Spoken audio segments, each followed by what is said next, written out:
parade through Mark Rogers TV tonight, and we stop with Claire Crawford talking some Ohio State football. Claire, how you doing tonight? Happy Halloween, sir. How are you? Happy Halloween. I jumped online early this morning because I got an idea from somebody, and I just talked about my favorite candy, my favorite Halloween candy, and some of the stuff that I didn't care for when I was a little kid, and you would go to the house and you would be disappointed because they would throw you an apple or some popcorn or something. It was all chocolate for me. And then to a lesser degree, the sweet tarts and the other stuff was okay when I got a little desperate near the end of the week, like a week from now when you're picking through the stale candy. But the chocolate up front was all right with me. But I had meant to stop by the store on my way home and maybe dress up a little bit for tonight. But I am so scatterbrained, Claire. I can't keep a thought in my mind for about 12 seconds. And, I was off to talking to people, going through all this stuff and preparing for the show. And boom, here I am. And then I sat down and thought, yeah, it's Halloween. And I forgot to do what I was going to do.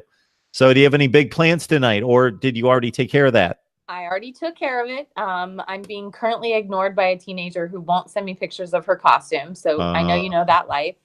And then I went to a Halloween party this past weekend where I had maybe the most clever costume I've ever had of all time. I'm not sure if you were able to see it. We had my other half and I had Kiss makeup on, and then we had striped shirts and little ties and berets, so we were French Kiss. Oh, it was clever. Who gets the credit for that? Right here. Okay, I figured. Yeah. All right, it was Claire. Great. And the Buckeyes have the chance to redeem themselves with me and many others on my birthday on Saturday as well. So I'm really truly putting all my happiness eggs into the Buckeye basket. Well, absolutely. Happy birthday beforehand. Thank you. So yeah, I know the game that everybody wants to forget that we're scarlet and gray was quite a while ago because they had a bye week last week. So I'm going to ask you this question, Claire. Is this game going to, on Halloween, this would be apropos, haunt the Buckeyes like that other game last year that everyone remembered the score to come college football playoff selection time against Iowa? So this is how it could haunt the Buckeyes. If the Buckeyes do not prove that they have some sort of semblance of leadership on that team, offensively and defensively. That is the only way to recover from this. And with the incredible scandal and the back and forth with Zach Smith happening, before the season, leading up into Ryan Day taking over for Urban Meyer as head coach for 3 games, I truly believe that this team has the ability to overcome these type of obstacles. The way that we will find out if this team has any sort of semblance of leadership is for them to somehow surmount these obstacles that they've been put forth and not just recover from what the coaches are doing for them, the place that the coaches have put them in, but taking responsibility for their own actions, taking responsibility for what they can control, taking care of their business off the field and moving forward. That is the only way. Shutting out everything that isn't Ohio State football and their academics right now, because it will poison them.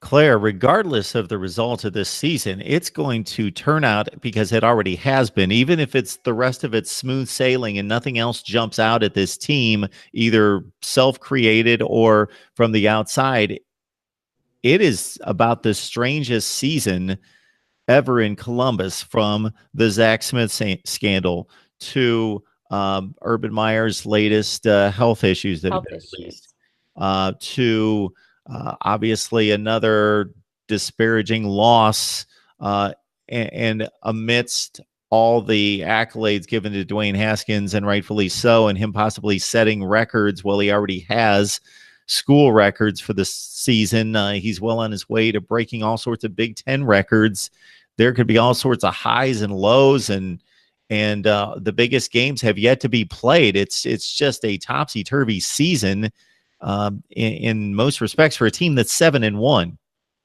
So a game that I think is, again, as fans, we have the luxury of looking ahead, and a game that I think is going to have more importance than we might think as, again, fans, because we all assume that Ohio State and the coaching staff is not looking forward, but seeing how Texas is playing and watching the Big 12 unfold, that Maryland game with Maryland topping Texas early on in the year, being a trap between Michigan State and Michigan, may be a bigger game than Ohio State might expect. Again, Ohio State has to win out. Ohio State has to have some sort of like really dominant performance for the end of the season here, which I think they're entirely capable of doing despite that big loss to Purdue.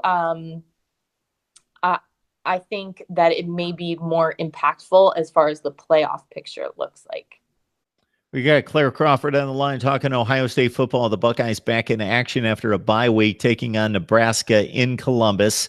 The Huskers are finally winning a couple games over Minnesota and Bethune-Cookman as they made up for the Akron game that was wiped out in week 1. So I don't know how much that counts for, but Scott Frost certainly capable, and I think they will have better days at Nebraska, but scuffling at this point. But they do get the one win in the Big Ten against Minnesota and did it much more impressively than the Buckeyes did against Minnesota the previous week in winning like 30-14, a game that was pretty close going into the fourth quarter.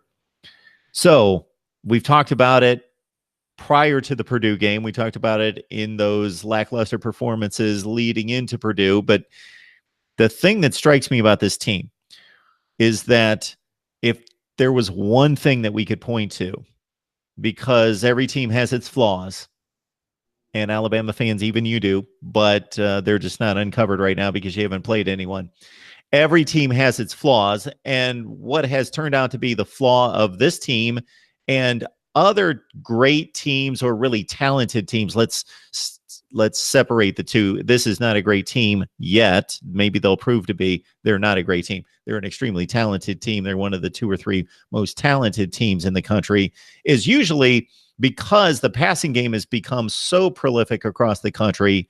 There are tons of undermanned teams that have a guy that can throw it and like a couple guys that can really catch it. And they give teams like Ohio State fits, because these quarterbacks and wide receivers, the level of skill and the level of play has risen remarkably in the last 15 to 20 years because they are raised on passing camps, and they are so polished by the time they get there that you can have 5-star corners and they're still, having all sorts of issues because those kids can pitch and catch, and that's what keeps some of these lesser teams in games.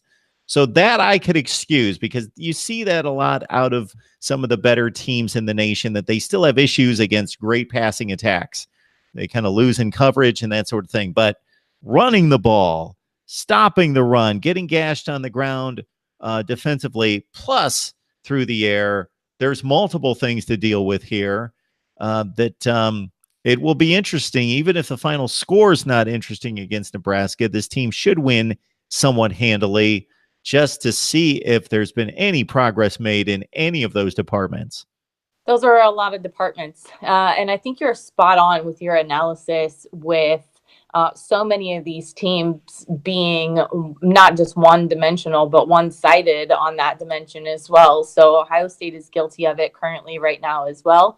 I think it's another conversation for another day, but we live in a highlight era of sports in general. The Steph Currys of the world with their 3 points. It's difficult to think that doesn't have an impact on a player's mentality. So again, that's another conversation for another day, but I definitely think you opened the box talking about these passing camps and things like that. I know that the leadership at Ohio State from a coaching standpoint is better than that, but what they were working on throughout the week with 2 former 1,000-yard running backs with Mike Weber and J.K. Dobbins is, really trying to figure out if it's an offensive line problem, if it's a offensive scheming problem, and how much responsibility did these very talented, as you mentioned, running backs actually have for this lack of actual running game. What we've seen is them really not be able to shed tackles.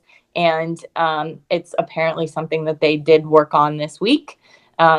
So I expect to see that improvement. I expect to see a banged up team a little bit more healed. However, on the offensive side of the ball, Austin Mack is now out for the season with foot surgery. So we're going to see a guy like Ben Victor kind of step in literally into his shoes and hopefully make an impact. I don't think those are that's a 1-for-1 conversion with Austin Mack and Ben Victor. Ben Victor had a very spotty spring practice. Urban Meyer mentioned in his press conference this week, talking about the Nebraska game, that Ben Victor was probably one of the most improved players on the team, and it's why he's getting a little more time. But I just think he has a long way to go as far as consistency is concerned. But he definitely has the potential for it. He's a big, tall, lanky wide receiver that Ohio State is now going to have to count on. Claire, I'm going to hit you with at least one huge question off the live chat. This is an enormous one. It's a loaded question. But before I do, I've got to make mention of two comments that I've received. One was late last night or sometime today that I found rather humorous. And then another one from Coconut Kane just seconds ago. So Coconut Kane said that for Halloween, he's going to dress up as Mark Rogers, and he's going to hold a sign that says the top 25 that actually makes sense. That's something I release every Sunday, is the top 25 that actually makes sense. But I don't know that I want to see anybody dress up as me, because then I'll come to the realization, is that what I really look like? Yeah. And then today, somebody just commented. I've never seen a comment from this person, but they just commented, "How are you not famous?" And I thought that was nice. So anyway, back to Ohio State football, Claire. Somebody's asking here on the live chat. We know that from the time that the Zach Smith scandal came to a head and all that came down, and the discipline was handed to Urban Meyer, then the rumors came out considering the ramifications of that. The health certainly now adds to that. And then the Ryan Day performance during those 3 games. I'm being asked here, ask Claire, will Urban Meyer be back next year? I don't think so. I think Urban Meyer wants to be back next year. I think Urban Meyer's plan as the Ohio State head coach is to coach as long as humanly possible. And I think that may be this year. From a couple of articles that came out after Urban Meyer was asked in his press conference about his health, and then it just kept popping up as opposed to questions about the actual program. He decided to sit down with a few lucky reporters to give them some more in-depth information about his health, about the cyst in his brain that is not curable and is progressive. And he had surgery on it in 2014 to relieve some of the pressure from fluid and inflammation from this cyst. And 10 months later went on to win a national championship. So I know he knows he can overcome it, I'm sure. Whether he wants to continue overcoming it in the midst of all of the speculation and perhaps a mark on his legacy, whether you regard what happened with Zach Smith, whatever side you land on, there's a mark on his legacy, whether we like it or not. I believe that whatever he is feeling currently is genuine, whatever he is telling us, which is extremely personal. He doesn't have to tell us any of this. I'm sure it is, perking up the ears of Florida fans who went through something similar when Urban Meyer was going through health issues with his heart. And that was a little bit different of a situation, but not because of rumors, not because of any anecdotal evidence, just the way I feel and knowing that I don't think the Zach Smith situation and Ohio State is done in the news cycle, unfortunately. I think that, again, Urban Meyer wants to be back next year. I don't think he will. When you take into consideration the totality of, again, all these different events that pale in comparison to a Penn State situation, so I'm not likening it to that in that way, or Baylor, or from a football standpoint, the typical we cheated NCAA violations at USC and other schools. Miami. This is just odd circumstances that all are coming together at the same time that aren't your typical, again, run-of-the-mill we cheated NCAA violations, or unfortunately the sex-related type stuff at Penn State and Baylor.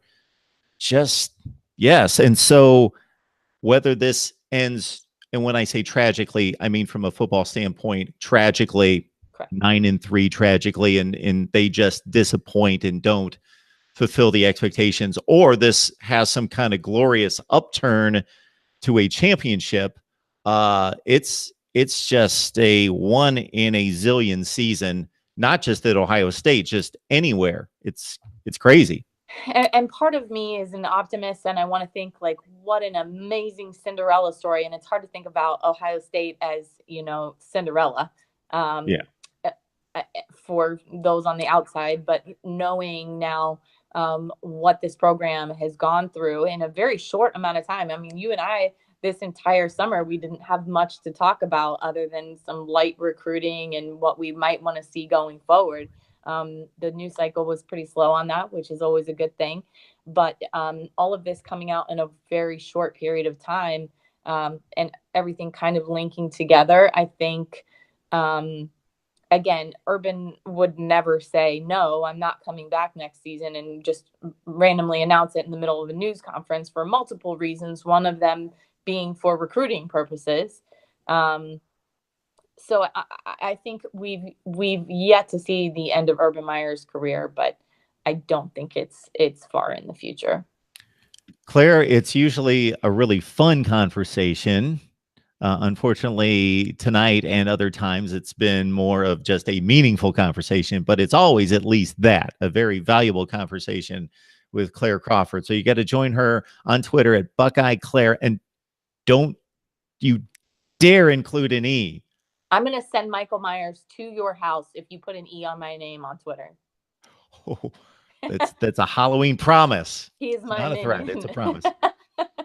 Buckeye Claire, no E, and join her there for her take on Ohio State football. And we will do our best to bring in Claire once a week to talk Ohio State football through the end of the football season.